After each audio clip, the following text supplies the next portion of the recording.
was watching your show last night, Mark, and one of your guests, it wasn't Amber, it was the other woman. Naomi. Great.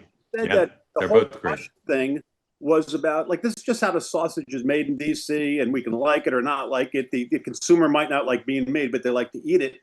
I mean, I guess, but is this the norm though? Because like I was thinking back, I'm 61, so I'm thinking back through all the presidents that I've lived through.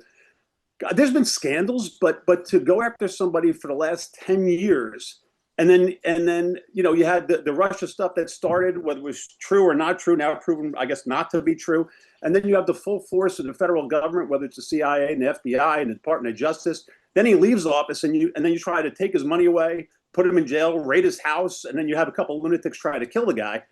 I mean, well, Democrats didn't try to kill him. Ordinary compared to well, I'm not saying it was Democrat. I'm just saying, but you have a couple of loonies out there that just do things on their own. But it just seems like this is above and beyond like your typical sausage making. Am I wrong, or is this because obviously Carter, Reagan? I was younger and I wasn't as into politics, but I watch it. It seems like since the day he came down the escalator, people have just been like gunning for him. And then the other thing I wonder about, like, he also knows it's sort of a game, because when they were at the, I can't remember whose funeral it was, but it was, you had him sitting next to Obama and sort of chuckling. And they said, yeah, well, I didn't get you this time. It's sort of a weird thing. Like, so they understand what they're in on, and it's winner take all, or is this just a really extreme case of people losing their minds going after one person because he wasn't a member of their club? Sean. It's a great question. I think if you had asked me 10 years ago, if you had sort of put a time capsule and said, I want to give you a bunch of scenarios, I would have said, is this a Hollywood movie?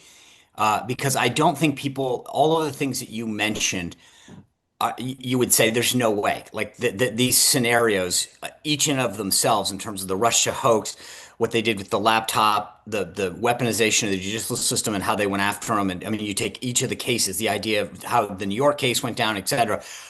No, so I get it. I'm telling you, like I said, I posted the highlights from this Durham report. If you read this and aren't outraged, I don't know what planet you're on. But the idea of what Durham's unclassified annex shows, go to Twitter, go to Instagram, read it. And it's, to your point, George, the coordination. It literally says Hillary Rodham Clinton campaign advisor Julia's idea about Trump and Russian hackers tampering with the U.S. election. That should distract people from their own missing emails. Hold on a second. Sean, she denies knowing anything about any of this and denies writing it. So you're citing something that, if it were authentic, would be true, but you have no idea whether it's authentic. And John Radcliffe, when he released this in 2020, basically said the same thing. I mean, this is such bullshit. Sean, just basic, unbelievable. Sean, just basic question. You're citing a document. Do you know that the document's authentic? Because the person who allegedly wrote it says she didn't write it, knows nothing about it. The document that I'm reading, I know is authentic. It is the Annex A, released by unclassified annex, released by Senator Grassley, written by Durham. So which that is Durham said he believes it's fake. Yeah. So if you're going to rely on Durham, Durham has a good reputation, although I think he bollocks the thing. Durham has a good reputation. He says it's fake, and he didn't indict anybody. So again, it's just so ridiculous. Sean, there may be a there, but you're citing something that you don't know that it's real as evidence. I haven't been there.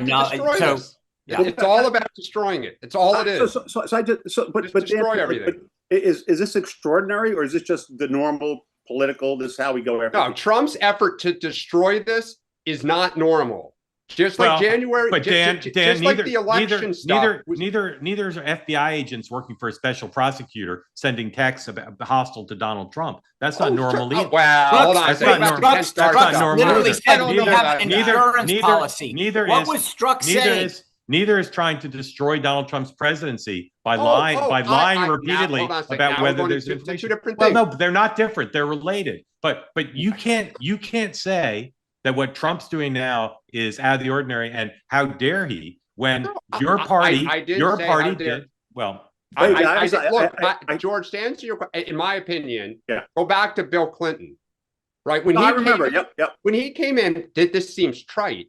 Republicans said he was illegitimate because he didn't win, because he didn't get 50% of the vote. Right. Not too many people said that. Well, guys, so I hate to see my friends fight, but so let me ask you. Well, I have a loser of the week in my opinion. It was the police chief from Cincinnati. I think that thing's been a mess. Yep. But do you ever think we'll see a national voter ID law? No, because states control it. Yeah. We have a federal system on elections. George, thank you for being part two-way. Thank you for coming on. Thank you, guys. Have a great weekend. Want more great clips like that? I've got an idea. Hit the subscribe button, be part of the Two-Way community, never miss a clip, and you can always watch our full episodes, join them live, go to twoway.tv.